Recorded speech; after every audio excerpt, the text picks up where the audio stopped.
बिस्मिल्लाहिर्रहमानिर्रहीम, अस्सलाम वालेकुम।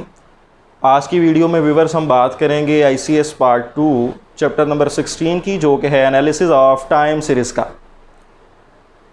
टाइम सीरीज़ का एनालिसिस करना सीखेंगे हम इसमें, और एनालिसिस करने से पहले हम इसकी थ्योरी को डिस्कस करेंगे, समझेंगे कि टाइम सीरीज़ क्या है, टाइम सीरीज़ के अंदर जो मेजर कंपोनेंट ऑफ वेरिएशंस हैं वो क्या हैं, और फिर बेसिक कंपोनेंट ऑफ वेरिएशंस को डिफ़ाइन कर लेने के बाद उन कंपोनेंट्स का एनालिसिस करना सीखेंगे। तो आइए देखते हैं सबसे पहले टाइम सीरीज़ कहते किसे हैं, डिफ़ाइन करते हैं जी टाइम सीरीज़ को। Viewers, ICS part 1 chapter number 2 जो कि प्रेजेंटेशन ऑफ डाटा का है, उसमें हमने क्लासिफिकेशन की बात की। रेफरेंस देने का मकसद ये है कि समझना ज़्यादा आसान हो जाए। क्लासिफिकेशन को व्यूअर्स हमने डिफ़ाइन किया था इस तरह से कि गिवन डाटा को डिफरेंट ग्रुप्स या कैटेगरीज में डिवाइड कर देना, ये क्लासिफिकेशन है। और on the basis of their resemblance, उनकी मुशाबहत को देखते हुए, कुछ कॉमन करेक्टरिस्टिक्स को देखते हुए डिफरेंट ग्रुप्स या कैटेगरीज में डिवाइड कर देना गिवन डाटा सेट को, ये क्लासिफिकेशन है। और क्लासिफिकेशन की बेसिस भी हमने पढ़ी कि वो करेक्टरिस्टिक्स जो बुनियाद बनती हैं क्लासिफिकेशन की वो क्या हैं। उसमें फिर हमने जिक्र किया था क्वांटिटेटिव क्लासिफिकेशन है, क्वालिटेटिव क्लासिफिकेशन है। इसी तरह फिर हमने बात की ज्योग्राफिकल क्लासिफिकेशन है, यानी जब एरिया की बेस पे डिफरेंट ग्रुप्स या कैटेगरीज बनाई जाएं। और इसी तरह फिर हमने फोर्थ बेस पढ़ी, और वो क्या थी, क्रोनोलॉजिकल क्लासिफिकेशन, यानी जब टाइम ऑफ अकरेंस की बेस पे गिवन ऑब्जेक्ट्स को मुख्तलिफ ग्रुप्स या कैटेगरीज में डिवाइड कर दिया जाए, तो ये क्रोनोलॉजिकल क्लासिफिकेशन है, जिसको हमने टेम्पोरल या फिर टाइम सीरीज़ का नाम दिया।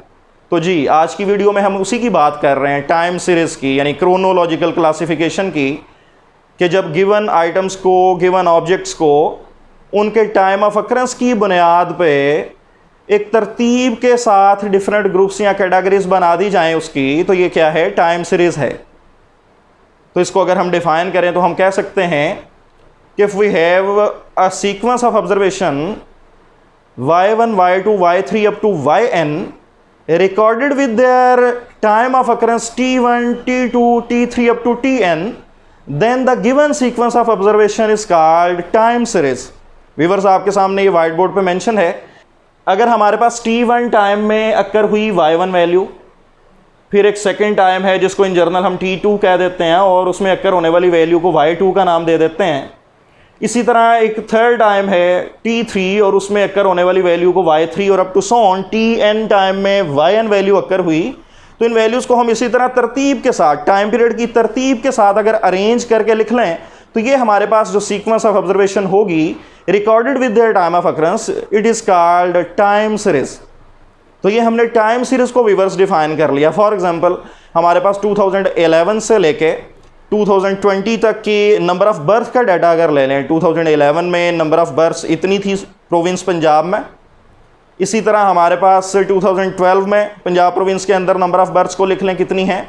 इसी तरह 2013 में नंबर ऑफ़ बर्थ को काउंट कर लिया जाए और लिख लिया जाए, और अप टू सो ऑन 2020 में जो नंबर ऑफ़ बर्थ हैं उनको काउंट करके लिख लें।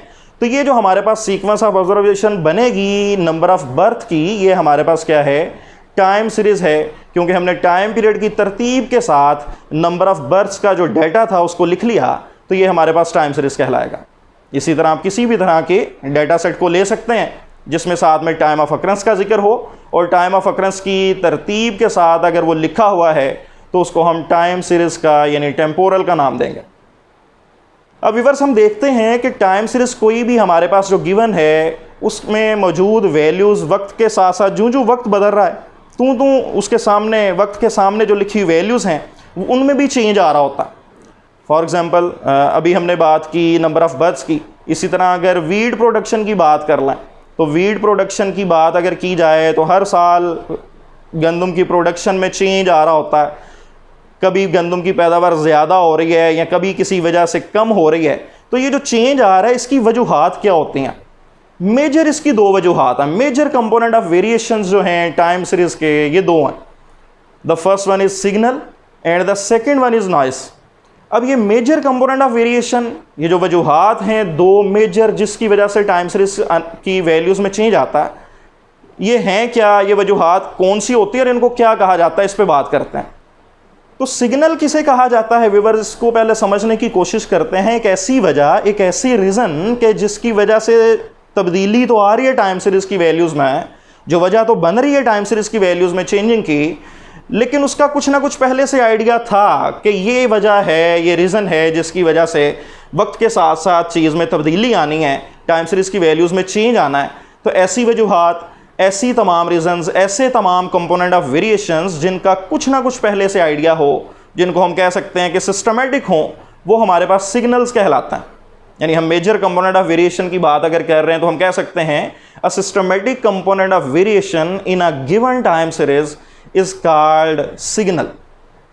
और इसके बरक्स अगर हम बात करें नॉइस की, नॉइस जिस तरह शोर हम इसको आमतौर पे रोज़मर्रा लाइफ में कहते हैं उर्दू में, ऐसी चीज़ जो नापसंदीदा हो, जो भली महसूस ना हो, तो बिल्कुल यहाँ पे भी इसी तरह नॉइस ऐसी चीज़ जिसका बिल्कुल पहले से पता ना हो, जो सिस्टमेटिक ना हो, जिसका पहले से बिल्कुल भी आइडिया नहीं था कि इस तरह भी मुमकिन हो सकता है या इसकी वजह से भी कुछ चेंजिंग आएगी, तो ऐसा कंपोनेंट ऑफ वेरिएशन जो है ये हमारे पास नॉइस कहलाता है। यानी हम कह सकते हैं an unsystematic component of variation in a given time series is called noise. Next videos में हम बात करेंगे बेसिक कंपोनेंट ऑफ वेरिएशंस की, और फिर हम उसमें देखेंगे कि ये जो बेसिक कंपोनेंट्स हैं इनमें से कौन कौन से ऐसे कंपोनेंट्स हैं जो सिस्टमेटिक हैं, जिनका पहले से कुछ ना कुछ आइडिया हो रहा है कि इनकी वजह से चेंजिंग आनी है, और फिर उनको हम सिग्नल का नाम दे देंगे।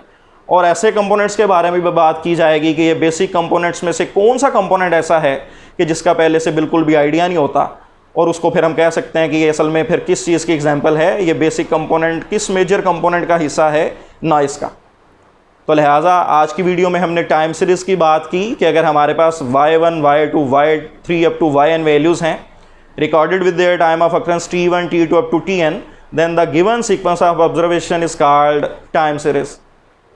टाइम सीरीज़ की वैल्यूज़ में वक्त के साथ साथ हमने बात की चेंज आता है, और उस चेंज की जो वजह है अगर वो सिस्टमेटिक हो, उसका कुछ ना कुछ आइडिया हो रहा हो, तो हमारे पास वो सिग्नल है।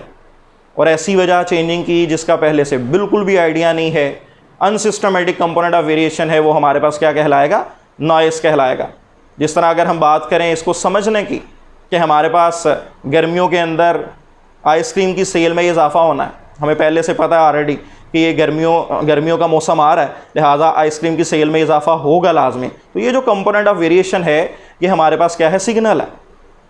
और अगर हमारे पास अचानक अर्थक्वेक आ जाता है, फ्लड आ जाता है, और उसकी वजह से कोई तबाही फैलती है, और फिर उस एरिया के अंदर जो है मदद के लिए सामान दरकार है, और उसकी प्रोडक्शन में भी अचानक इजाफा करना पड़ रहा है, और उसकी कीमतों में कोई रद्दोबदल आ रहा है इस वजह से, तो ये हमारे पास क्या कहलाएगा, नॉइस कहलाएगा। क्योंकि फ्लड या अर्थक्वेक जो है ऐसे कंपोनेंट्स हैं वेरिएशंस के जिनका बिल्कुल भी पहले से हमें आइडिया नहीं होता। तो लिहाजा ये हमारे पास सिग्नल और नॉइस की हमने एग्जांपल्स को भी डिस्कस कर लिया। नेक्स्ट इंशाल्लाह ताला बेसिक कंपोनेंट ऑफ वेरिएशंस की बात करेंगे। नेक्स्ट वीडियो तक के लिए इजाज़त दीजिएगा जी, बहुत शुक्रिया, अल्लाह हाफ़िज़।